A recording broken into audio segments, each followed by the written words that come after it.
बिस्मिल्लाहिर्रहमानिर्रहीम। अस्सलाम वालेकुम नाज़रीन, मैं हूं तनसीर ज़ैदी और आप मेरा व्लॉग देख रहे हैं। नाज़रीन, आज की सबसे बड़ी खबर यह है कि गैर कानूनी मुकीम अफराद पाकिस्तान से चले जाएँ, वरना होगा क्या।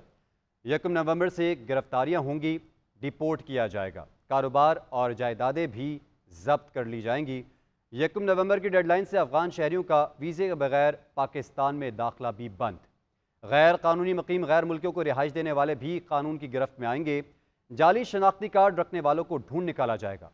टास्क फोर्स तश्कील दे दी गई और वज़ीर आज़म की ज़ेर सदारत नेशनल एक्शन प्लान पर एपेक्स कमेटी के इजलास में कौमी क़यादत के अहम फैसले और इन अहम फैसलों से आगाह किया गया निगरान वज़ीर दाखिला सरफराज बुगटी की जानिब से। तो ये अहम इकदाम उठाया गया है पाकिस्तान की सालमियत के लिए, पाकिस्तान की सालमियत को बरकरार रखने के लिए और पाकिस्तान में अमन के क़याम के लिए। गुज़िश्ता रोज़ इन्हीं आम फैसलों से मुतल्लिक एक निजी टीवी चैनल के मेज़बान ने जब फैसल वावडा साहब से सवाल किया और उन्होंने कहा कि निगरान हुकूमत के इन इक़दाम को आप किस तरह से देख रहे हैं, तो फैसल वावडा साहब ने बड़ा दिलचस्प जवाब दिया। उन्होंने कहा कि निगरान हुकूमत का इसमें कोई क्रेडिट नहीं है और उन्होंने कहा कि ना ही गुज़िश्ता हुकूमत, ना ही मौजूदा हुकूमत और ना ही आगे आने वाली हुकूमत इस मुल्क की सालमियत के लिए कोई अच्छा इक़दाम उठा रही है, बल्कि ये सारे जो मुस्बत इक़दाम हैं इनका 500% क्रेडिट जाता है आर्मी चीफ साहब को। तो ये उनके अल्फाज थे और उन्होंने कहा कि जो भी चाहे निगरान हुकूमत हो और कोई भी हुकूमत हो, वो इस चीज़ का क्रेडिट नहीं ले सकती। इसका सारा क्रेडिट जाता है आर्मी चीफ साहब को कि वो मुल्क की सालमियत के लिए आगे आए हैं और ये जितने भी मुस्बत इक़दाम हैं और पॉजिटिव जितने भी काम किए जा रहे हैं वो सब आर्मी चीफ की हिदायत पर हो रहे हैं और आर्मी चीफ को इसका क्रेडिट जाता है। तो बहरहाल ये तो एक उन्होंने अहम बयान दिया। इसके अलावा हम देखते हैं कि हमारे मुल्क में जो सियासी जमातें हैं वो जमहूरियत की बात करती हैं और वो ये कहती हैं कि हम जो जितनी भी सियासी जमातें वो ये दावा करती हैं कि हम अलमबरदार हैं पाकिस्तान में जमहूरियत के। इसके अलावा ये भी कहा जाता है कि हम इक़दाम करते हैं जमहूरियत को फ़रोग़ देने के लिए और हम जिद्दोजहद करते हैं, कुर्बानियाँ देते हैं। लेकिन जब हम इन सियासी जमातों की तरफ नज़र दौड़ाते हैं तो हम ये देखते हैं कि इन सियासी जमातों में अपने ही अंदर जमहूरियत नहीं है, बल्कि मौरूसियत ज़्यादा है। आप किसी भी सियासी जमात की तारीख़ उठा के देख लें, मुस्लिम लीग नून हो, पीपल्स पार्टी हो या कोई भी और सियासी जमात हो, उसमें जो ग्राउंड रियलिटी ये है कि निचली सतह से कोई भी लीडर ऊपर नहीं आता, लेकिन जो ख़ानदानी निज़ाम है वो ज़रूर चल रहा है, वो हमें वाज़ेह तौर पर दिखाई देता है। मुस्लिम लीग नून की तारीख़ की बात कर लें तो अगर वज़ीर आज़म के उम्मीदवार की बात की जाती हो तो सबसे पहले बात आती है नवाज़ शरीफ साहब की या फिर मरीम नवाज़ साहिबा की या फिर शहबाज शरीफ की या फिर उनके साहबजादे हमजा शहबाज की। सिर्फ एक दफ़ा तारीख़ में ऐसा हुआ है कि शायद ख़ाक़ान नवासी साहब को निगरान वज़ीर आज़म बनाया गया, वो भी सियासी मजबूरी थी। इसके अलावा अगर पीपल्स पार्टी की तारीख़ की बात की जाए तो उसमें भी यूसुफ रज़ा गिलानी साहब एक नाम सामने आते हैं, वो भी सियासी मजबूरी के तौर पर उनको वज़ीर आज़म बनाया गया और उस वक्त भी जो सदर थे मुल्क के वो आसिफ अली ज़रदारी थे। तो बहरहाल उनकी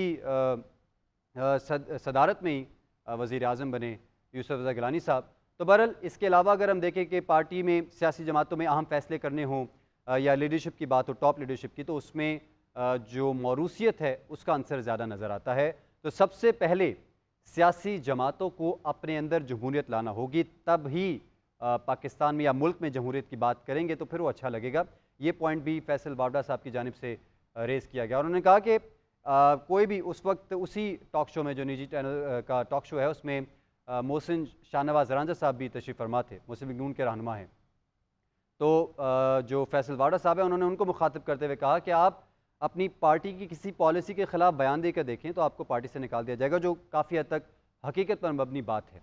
तो जमहूरियत की खूबसूरती ही है कि आप इख्तलाफ राय को भी बर्दाश्त करते हैं, आप तनकीद को भी बर्दाश्त करते हैं, विद इन पार्टी भी आप तनकीद को बर्दाश्त करते हैं। लेकिन जो पाकिस्तान में सियासी जमातें हैं उनमें हमें ये स्ट्रक्चर देखने को नहीं मिलता। तो बहरहाल निगरान हुकूमत इस वक्त जो है वो फैसल वावडा के मुताबिक आर्मी चीफ की हिदायत पर ये अच्छे इक़दाम करे, जिससे मईशत को भी संभाला मिल रहा है, पाकिस्तान की सालमियत के लिए भी अच्छे इक़दाम उठाए जा रहे हैं।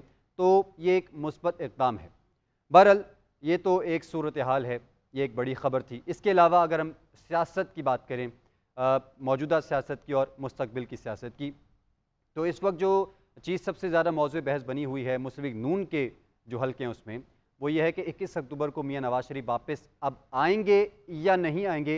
पहले तो ये हतमी तौर पर, ये आला क़यादत है वो तो हतमी तौर पर कह रही है कि मियां नवाज शरीफ साहब जो हैं वो 21 अक्टूबर को ही वापस आ रहे हैं और इसमें कोई इबहम मौजूद नहीं है।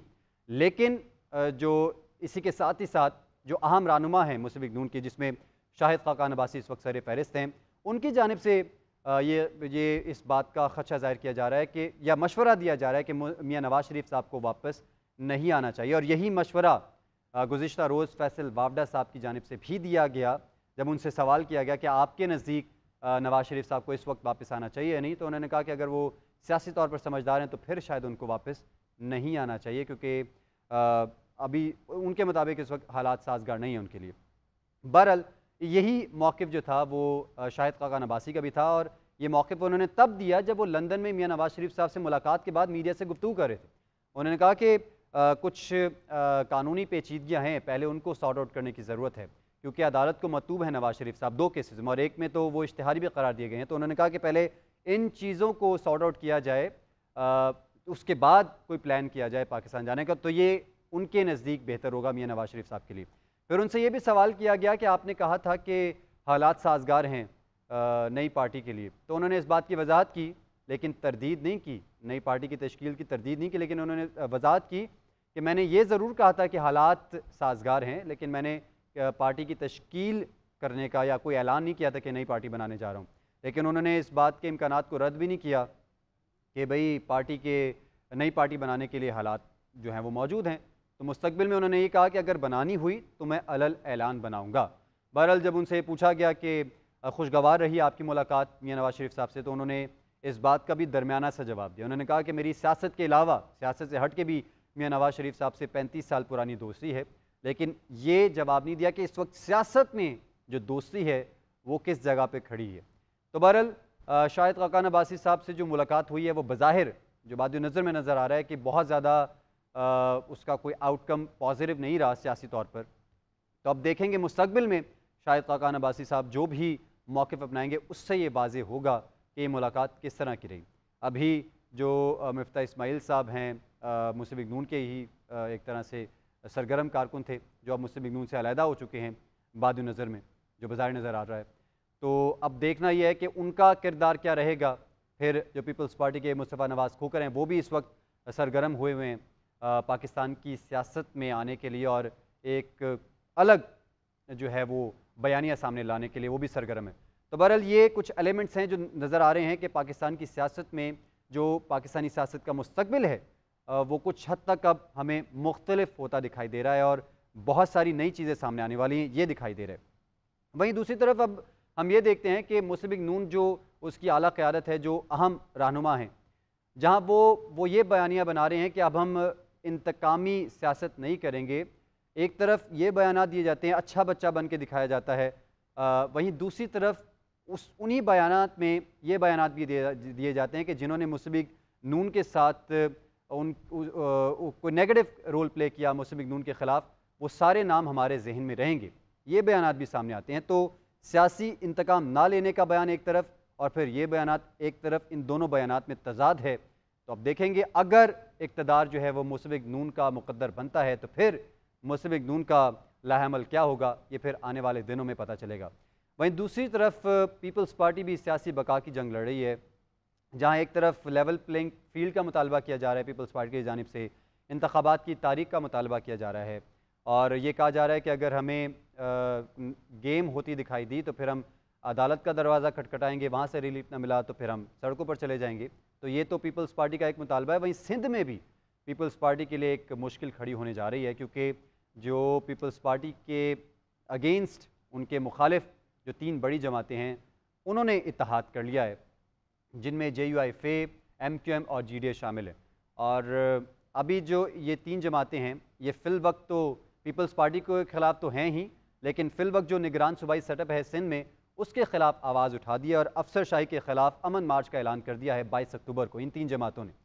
और इन 3 जमातों ने वाज़ेह कर दिया है कि इस निगरान सूबाई सेटअप की कारकर्दगी से सिंध में हम जो हैं वो बिल्कुल भी मुतमईन नहीं हैं, और ब्यूरोक्रेसी से हम बिल्कुल मुतमईन नहीं, और हम इसके ख़िलाफ़ आवाज़ उठाएंगे। और 22 अक्टूबर को अमन मार्च करने जा रही है ये 3 बड़ी जमातें, और उनकी जानिब से ये मौक़िफ़ भी अपनाया गया है कि अपोजिशन की तकसीम का सबसे ज़्यादा फ़ायदा उठाती है पीपल्स पार्टी।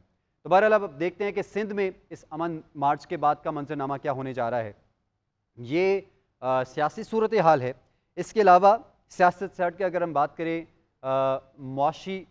माशरती मसाइल की, तो वो माशरती मसाइल भी बढ़ते जा रहे हैं, जिनमें सबसे बड़ा मसला इस वक्त बना हुआ है जराइम की बढ़ती शरह का। जराइम की शरह में इस हद तक इजाफा हो चुका है कि पाकिस्तानी शहरियों के लिए सकून का सांस लेना मुश्किल होता जा रहा है। बिलखुसूस सिंध में अगर हम बात करें तो सिंध में जराइम की शरह बहुत ज़्यादा है और ये सवालिया निशान है पुलिस की कारकर्दगी पर। जो IG सिंध हैं वो बज़ाहिर हाथ खड़े कर देते हैं, उनकी जानिब से ये तो बता दिया जाता है कि जराइम में ख़तरनाक हद तक इजाफा हो गया है, लेकिन उनको ये याद दिलाना ज़रूरी है कि ये आपका काम है कि आपने ही जराइम की शरह को नीचे लेकर आना है। और ये जो शहरियों के हकूक़ का तहफ़्फ़ुज़ है, ये आपका काम है कि अगर कोई भी आम शहरी है पाकिस्तान का, वो गली मोहल्ले में या सड़क पर बिल्कुल सुकून के साथ उसका सफ़र करना, उसका चलना फिरना, ये आपने यकीनी बनाना है। तो पाकिस्तान भर में जो कानून नाफिज करने वाले इदारे हैं, बिलखुसूस पुलिस का जो इदारा है, पुलिस अफसरान को अब इस बात पर गौर करना है कि किस तरह से जराइम की शरह को नीचे लाना है। बच्चों के साथ बदफेली में इजाफा होता जा रहा है। जो ख़वातीन हैं उनके ख़िलाफ़ जो हिरासानी के वाक़यात हैं उसमें इजाफा हो रहा है, उन पर तशद्दुद के वाक़यात में इजाफा हो रहा है, चोरी की वारदातों में इजाफा हो रहा है, डकैती की वारदातों में इजाफा हो रहा है। तो इस सारी सूरत हाल को काबू में लाने की ज़रूरत है। तो बहरहाल ये एक साइड हो गई जो जराइम का मसला है। वहीं गुर्बत का जो पाकिस्तान का तारीख़ी मसला है, उसमें IMF तो डू मोर का मुतालबा करता ही रहा है। अब वर्ल्ड बैंक ने भी जहाँ पहले ख़तरे की घंटी बजाई थी, अपनी तजावीज़ भी दी थी, सजेशंस दी थी कि टैक्स का जो इम्पैक्ट है वो अमीरों पे ज़्यादा करें और गरीबों को इस्तिस्ना दें। उसी के तसलसल में अब वर्ल्ड बैंक ने यह भी मुतालबा किया है कि पाकिस्तान में जो गरीबों को रिलीफ देने वाले प्रोजेक्ट्स हैं, उनमें उन प्रोग्राम्स में इजाफा किया जाए या उनके बजट में इजाफा किया जाए। बज़ाहिर इस वक्त बेनज़ीर इनकम सपोर्ट एक प्रोग्राम है जो गरीब तबके के लिए बनाया गया है। तो वर्ल्ड बैंक ने कहा है कि उसके बजट में आप इजाफा करें ताकि जो मैक्सिमम गरीब पॉपुलेशन है वो इससे मुस्तफ़ीद हो सके। तो अब देखना यह है कि इसके लिए क्या इक़दाम पॉसिबल हैं और जो पाकिस्तान में मौजूद मुआशी टीम है इस वक्त निगरान हुकूमत में या आगे आने वाली हुकूमत में, वो इससे रेलेवेंट क्या इक़दाम करती है। अब ये सूरत हाल है, एक तरफ ये सजेशन है वर्ल्ड बैंक की और ये मुतालबा है, वहीं दूसरी तरफ अब जो अगली किस्त लेनी है IMF से, उसके लिए भी अब पाकिस्तान को अपने मुआशी इक़दाम को बिल्कुल वाज़े करना होगा और जो समत है उसको वाज़े करना होगा ताकि IMF की जो टीम अब आएगी उसने ये सारे इक़दाम को मॉनिटर करना है, उसके बाद ही अगली किस्त जारी की जाएगी। तो जहाँ एक तरफ हम देख रहे हैं कि पाकिस्तान की जो मईशत है, पाकिस्तान की जो करेंसी है, वो एक मस्बत समत में जा रही है, एक अच्छे आशारिये देखने को मिल रहे हैं। वहीं दूसरी तरफ इसका जो इम्पैक्ट है अब वो भी गरीबों तक जाना ज़रूरी है, उसका ट्रांसफ़र होना ज़रूरी है ताकि जो गरीब तबका है वो भी सुख का सांस ले सके और वो भी खुशहाल हो सके। तो ये थी सारी सूरत हाल मजमूई तौर पर पाकिस्तान की सियासत की, पाकिस्तान की मईशत की और माशरती मसाइल की। इसी के साथ ही मुझे दीजिए इजाज़त, आपसे इंशाल्लाह मुलाकात होगी अगले हफ्ते एक नए व्लॉग के साथ और नए एक इशू के साथ और उसके सोल्यूशन के साथ। अल्लाह ने के बाद।